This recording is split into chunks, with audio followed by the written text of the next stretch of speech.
नमस्कार. सन 2025-26 साठी पुन्हा एकदा आपल्याला स्कॉपची माहिती भरायची आहे. यावेळी प्ले स्टोअरमधून स्कॉप हे ॲप डाउनलोड करून आपल्याला त्याच्यात माहिती भरायची आहे. आपल्याला स्टेप बाय स्टेप कशा पद्धतीने माहिती भरता येईल ते आपण बघूयात. प्ले स्टोअरमध्ये ॲप्लिकेशन डाउनलोड केल्यानंतर आपणासमोर अशी स्क्रीन येईल, ज्याच्यात आपल्याला UDIS प्लस नंबर आपल्या शाळेचा टाकायचा आहे. UDIS प्लस नंबर टाकल्यानंतर ईमेल ॲड्रेस टाकायचा आणि फोन नंबर टाकायचा आहे. त्यानंतर नेक्स्टचं बटन आपल्याला प्रेस करायचं आहे. लक्षात ठेवा, ईमेल ID आणि फोन नंबर मुख्याध्यापकाने UDIS प्लसमध्ये जो नोंदणी केलेला आहे तोच असावा, अन्यथा आपल्याला लॉग इन होणार नाही. त्यानंतर आपल्याला पुढची स्टेप, पासवर्ड आपल्याला जो आहे मुख्याध्यापकांनी दिलेला तो तिथे फिल करायचा आहे. पासवर्ड अगोदर प्रशासनाकडून मुख्याध्यापकांना देण्यात आलेला आहे. पासवर्ड आपल्याला टाकल्यानंतर आपल्यासमोर लॉग इन केल्यानंतर अशी टॅब उपलब्ध होणार आहे. आपण बघू शकता तिथे स्वयंमूल्यांकन सुरू करा आणि स्वयंमूल्यांकन अंतिम करा, ह्या दोन की आपल्याला उपलब्ध दिसतात. त्याच्यापैकी स्वयंमूल्यांकन सुरू करा ह्या कीला आपल्याला क्लिक करायचं आहे.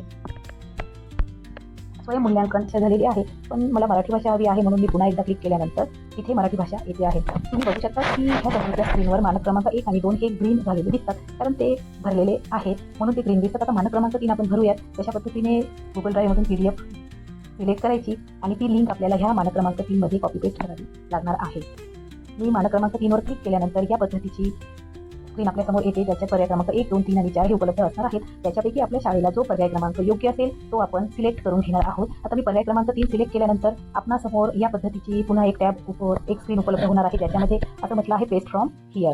तर आपण बघूयात की कुठून आपल्याला ही लिंक मिळणार आहे. आपल्याला त्याच्यासाठी गुगल ड्राईव्हमध्ये जावं लागणार आहे. आपल्या फोनमध्ये जो गुगल ड्राईव्ह आहे तो शोधायचा आणि त्याच्यावर क्लिक केल्यानंतर आपण बघू शकतो की गुगल ड्राईव्हमध्ये आपण ज्या PDF अपलोड करून ठेवलेल्या आहेत मानक क्रमांक नंबर टाकून, तर ती आपल्याला इथे दिसू शकतात. अगोदर आपण जर सर्व PDF प्रमाणे अपलोड करून ठेवलं तर आपलं काम खूप सोपं होणार आहे. आता मी अगोदर मानक क्रमांक 1 आणि 2 हे मुद्दे भरलेले असल्यामुळे मी मानक क्रमांक 3 ही PDF सिलेक्ट करणार आहे. त्या अगोदर आपल्याला काही सेटिंग बदलावी लागणार आहे. तर ती अशा पद्धतीची दिसते आपल्याला. आपल्या स्क्रीनवर इथे 3 डॉट आपल्याला दिसतात. त्या 3 डॉटवर क्लिक केल्यानंतर आपणासमोर या पद्धतीची एक स्क्रीन उपलब्ध होते.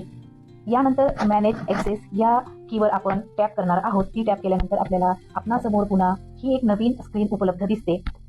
त्यापैकी आपल्याला आपण बघू शकतात की इथे ओनरला ॲक्सेस दिलेला आहे, तो ॲक्सेस आपल्याला सर्वांना द्यायचा आहे. याच्यासाठी चेंज या बटनावर आपल्याला क्लिक करावे लागणार आहे. त्या बटनावर क्लिक केल्यानंतर आपण पाहू शकतात anyone with the link, anyone on the internet with this link can view, असे एक आपल्याकडे ऑप्शन उपलब्ध झालेलं आहे. आपण त्याच्यावर क्लिक केल्यानंतर तुम्ही बघू शकता ब्ल्यू टिक आलेली आहे. इथूनही आपण लिंक कॉपी करू शकतो, पण एक सेफ साईड म्हणून आपण जिथे मानक सिलेक्ट केलेला आहे तिथे आपण बघू शकता इथे 3 डॉट आपल्याला उपलब्ध झालेले दिसतात. त्या 3 डॉटपैकी आपण क्लिक केल्यानंतर आपल्यासमोर कॉपी लिंक हे ऑप्शन आलेलं दिसतं. कॉपी लिंक ऑप्शनला आपण क्लिक केल्यानंतर ती लिंक आपोआप इथे कॉपी झालेली आपल्याला दिसते. पुन्हा आपल्याला बॅकला यायचं आहे, तिथे आपण मानक आपला सिलेक्ट केलेला आहे. आता आपण बघू शकता की ही जी टॅब आहे ही इथे आपल्याला जायचं आहे आणि तिथे लिंक आपल्याला कॉपी करायची आहे. मी या पद्धतीने लिंक कॉपी आणि पेस्ट केलेली आहे.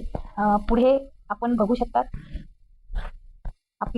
आपल्याला इथे सबमिटचं बटन दिसतंय. आपल्याला सबमिटच्या बटनावर क्लिक करायचं आहे. सबमिटच्या बटनावर क्लिक केल्यानंतर मानक क्रमांक 3 सुद्धा माझं भरून झालेलं आहे. अशा पद्धतीने आपण सर्व मानके 128 मानके भरून जे आपल्या शाळेला लागू आहे ती सर्व मानके भरून आपल्याला बॅकला यायचं आहे आणि इथे स्वयंमूल्यांकन अंतिम करा या टॅबला मुख्याध्यापकांच्या हमीपत्रानुसार क्लिक करून आणि शेवटी सबमिट करायचं आहे. या पद्धतीने सर्व माहिती भरणे आपण अतिशय सोप्या पद्धतीने भरू शकतो. धन्यवाद.